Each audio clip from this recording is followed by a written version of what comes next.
मैं केवल एक बात कहना चाहता हूं कि अगर संभल के बारे में हम जब बात करते हैं महोदय, एक लंबा सिलसिला है इस संभल का, और अगर मैं संभल की जब चर्चा करता हूं तो संभल में कैसे माहौल खराब किया गया वहां पे। ये संभल में दंगों का जो इतिहास है 1947 से ही प्रारंभ होता है।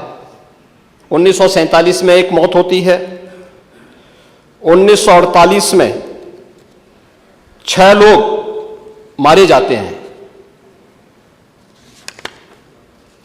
1958 में भी दंगा होता है, 1962 में भी दंगा होता है,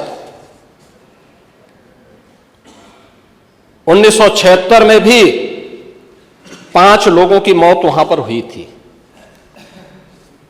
और 1978 में 184 हिंदुओं को सामूहिक रूप से जला दिया गया था। 184 हिंदुओं को हत्या हुई थी, हिंदुओं की हत्या हुई थी और जलाया भी गया था, और 184 हिंदू मारे गए थे वहां। 184। मैं वही तो कह रहा हूं ना, आप उस सच को स्वीकार नहीं करेंगे, आप उस सच्चाई को स्वीकार नहीं करेंगे, और लगातार कई महीनों तक वहां कर्फ्यू था। 1980 में फिर दंगा हुआ था, एक मृत्यु हुई।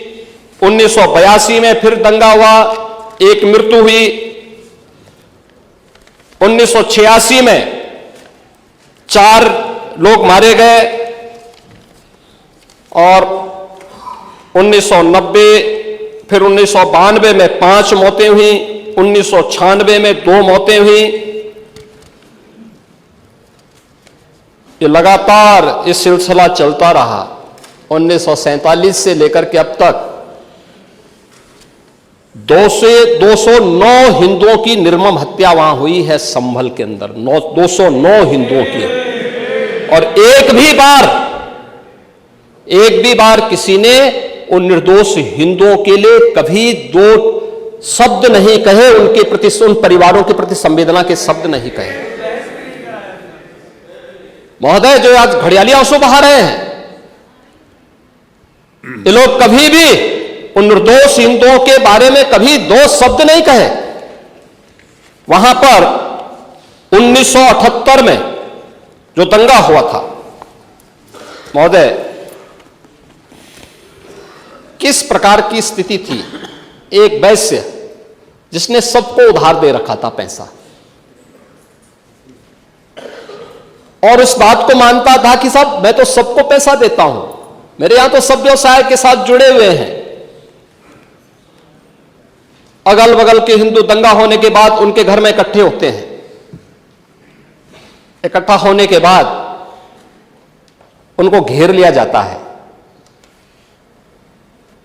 घेरने के बाद वो बोलते हैं, भाई आप हमें क्यों घेर रहे हैं। कहा जाता है, नहीं, क्योंकि तुम इन हाथों से पैसा मांगोगे, इसलिए उनके हाथ काटे जाते हैं, फिर उनके पैर काटे जाते हैं, और फिर उनका गला रेंत करके हत्या होती है। ये लोग सौहार्द की बात करते हैं, शर्म नहीं आती इन लोगों को सौहार्द के बारे में चर्चा करने की। 1978 से जो मंदिर आज निकल रहा है, 1978 से इन लोगों ने कभी खोलने नहीं दिया उस मंदिर को, जो आज बजरंगबली का मंदिर निकल रहा है। जो वहां पर आज 22 कुएं किसने बंद किए थे, इन 22 कुओं को भी वहां पे बंद किया गया, और वहां का माहौल इतना तनावपूर्ण किसने बनाया था। ये पत्थरबाज कौन थे। एक भी गिरफ्तारी बिना साक्ष्य के नहीं हो रही है। और याद रखना, जिसने पत्थरबाजी की होगी, जिसने माहौल खराब किया होगा, उसमें एक भी बचने वाला भी नहीं है, एक भी नहीं बचेगा।